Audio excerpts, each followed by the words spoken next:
Okay, it is the Friday night show. I'm honoured to be sitting here with the man, the myth, the legend, the man they call the big dog, Tim Westwood. What's going on, sir? Oh, nice to be back in Portsmouth, you know what I mean? South Coast, come up here a lot, just reminiscing about those old clubs which don't exist no more, like Harry Limes, Icon and Diva, Bar Blue, you know, missed those spots, man. Had a lot of good times. Nice to come back for students of Portsmouth and, you know, our local people out here.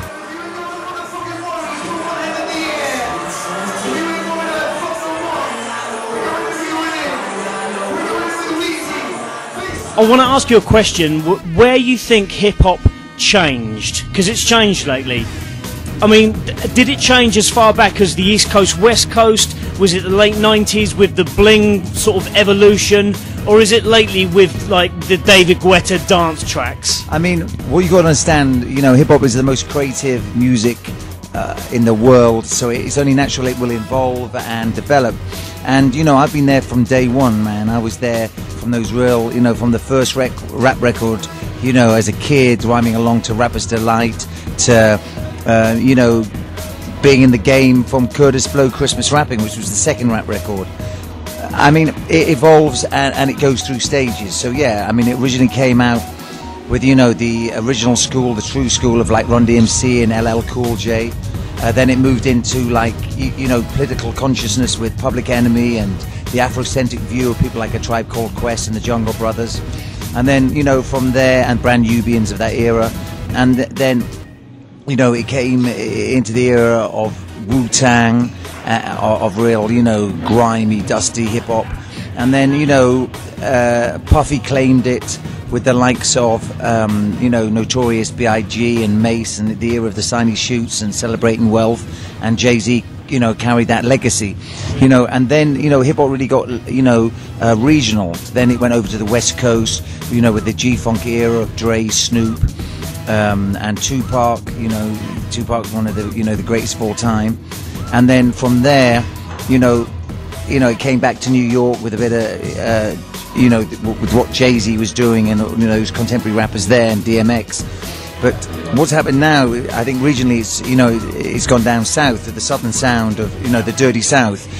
And, you know, that's very much about being up in the club, about, you know, drinking liquor, getting high and partying and, you know, telling it. Trap, yeah, and, you know, I love that sound, I embrace that sound. And we've also got this, you know, electronic dance music, EDM, which is with, you know, a lot of people from Chris Brown to, you know, Rihanna to hip-hop artists jumping on. So I think, you know, Ludacris is just on the track. Nicki Minaj is obviously, you know, achieved success with it. So, you know, I think it's just where it is. You know, it's ever evolving. There's all different styles of music for different people. You know, what era means a lot to you, whether it be Big Daddy Kane and, you know, whether it be, you know, Tribe Called Quest, whether it be Biggie, whether it be Pac. It's just like, you know, the evolution of rap. You know, and the new media of, like, videos on YouTube and all the downloads, and, you know, that's just further involved the game. So yeah, it's definitely a different space right now, but I think where it is now it is incredible. I think artists like Wayne, Drake, Rick Ross, Nicki Minaj are some of the best artists ever. I mean, you mentioned Ludacris on, you know, the track at the moment with Rest of My Life.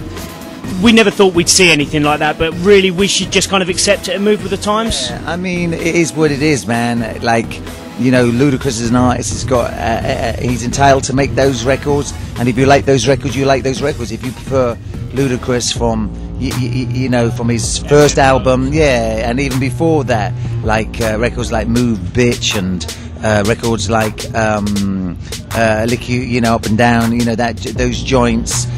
You know, it's just, it's where you fit in, man. Those dance records is really big in a lot of clubs across America, man. It's really big. It's really big over here. You know, the Europeans really invented it. So, you know, let's not front. You know, a lot of people celebrating and enjoying Ludacris on tracks like that, just as like they like Flow Rider on tracks like that. So you know what I mean? That's just their groove, and you know, you don't have to play it on the radio, you don't have to listen to it on the radio, you don't have to, you know what I mean, you just do you with it, man. It's where you fit in.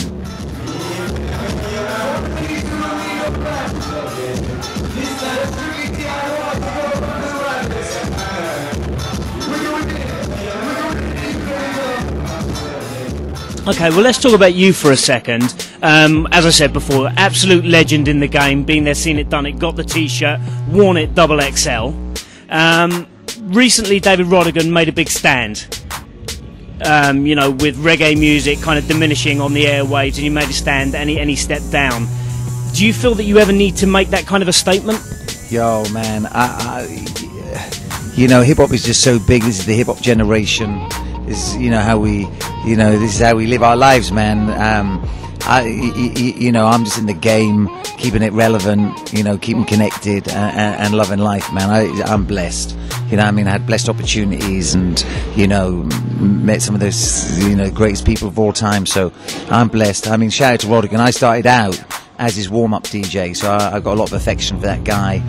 He's definitely, you know, an elder statesman of reggae, and you know, he was enormous in Jamaica, enormous, and you've got to respect that. Now, as you can see, I'm fronting the Movember Tash. Tim recently got outed on Twitter doing the Movember Tash before anyone else, but it showed you back then. You were the man in the scene, in the know.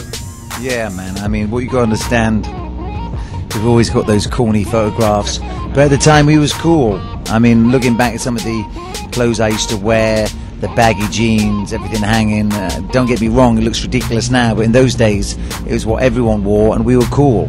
So just as like in, you know, those fashions that might not be cool now, at those days, you know, I was doing my thing. Just a couple more questions. I want to ask you about something that literally happened today with Ryan Leslie. Have you heard about the situation with his laptop? No, what happened? In 2010, Ryan Leslie lost his laptop. He offered $1 million reward if anyone found it. The German engineer found it. He gave him his laptop back, but it had all the files missing. A New York court has just made him pay the German engineer $1 million. Whoa, and all the files were missing? All corrupted. Man, you know what I heard? I imagine he had a lot of hardcore porn on there, and that's why he wanted it wiped. But I know he made that statement, but I'm surprised they upheld that. Yeah. Crazy, poor dude, man. Ryan Leslie was meant to be in town this week as well. That's probably why he cancelled. That's why he cancelled his UK tour with Live Bass. Couldn't afford the ticket.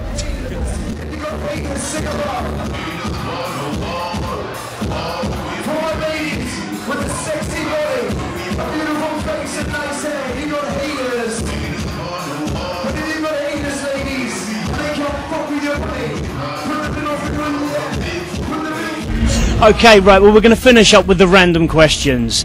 Alien invasion or a zombie apocalypse? What would I prefer? Yeah. I think watching those zombie movies, a zombie apocalypse would be a lot of fun. Okay, what's your favourite kitchen utensil? Yeah, I spend so little time in the kitchen, but I say a bowl to cook my porridge on in the morning. When you wipe, do you stand or sit?